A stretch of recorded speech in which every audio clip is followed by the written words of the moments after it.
A brief history of computers. 3000 BC the abacus was invented and used for quick, manual addition and subtraction calculations. Abacus.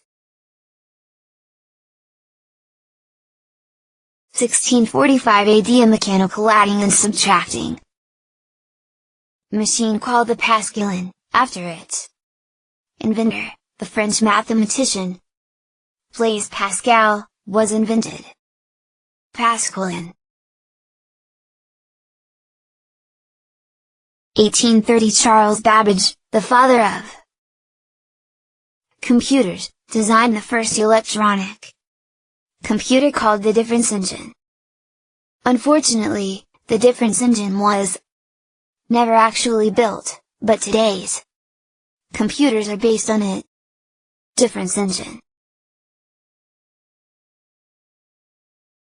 1890 The 1890 census was predicted to be so vast that people power alone could not tabulate it. Therefore, an inventor named Herman Hollerith invented the punch card.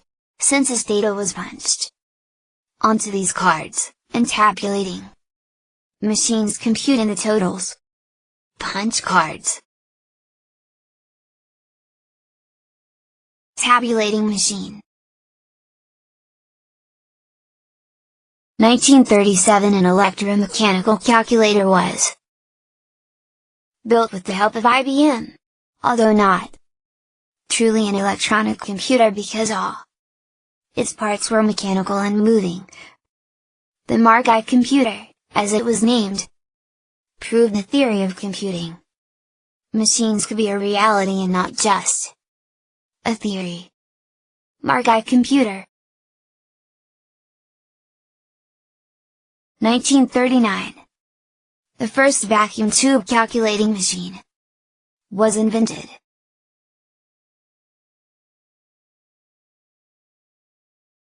1946 The first true general-purpose vacuum tube.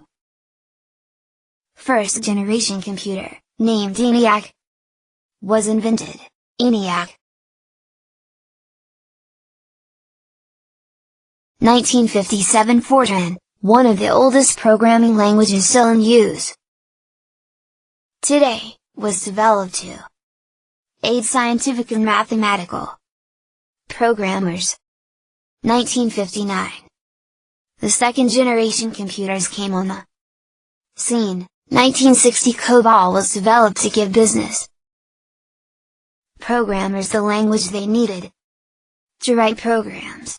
1964 The first version of BASIC, the most important language for startup programmers, was written. 1965. The third generation computers were perfected. 1976 BASIC was ported to the early microcomputers by Microsoft, a company formed and run by two teenagers out of their garage. One of these guys was Bill Gates. 1976 to 1978 Two of the most important microcomputers that started the true trend of home computing, the Apple computer and Radio Shack's TRS-80, were invented. 1981 The introduction of IBM's first microcomputer, the IBM PC, finally added stability to microcomputers. 1982 The American National Standards Institute, ANSI, agreed to a universally accepted standard for the C programming language. C would prove to be the most important language of the 1980s. 1984. The Windows operating system began spurring interest.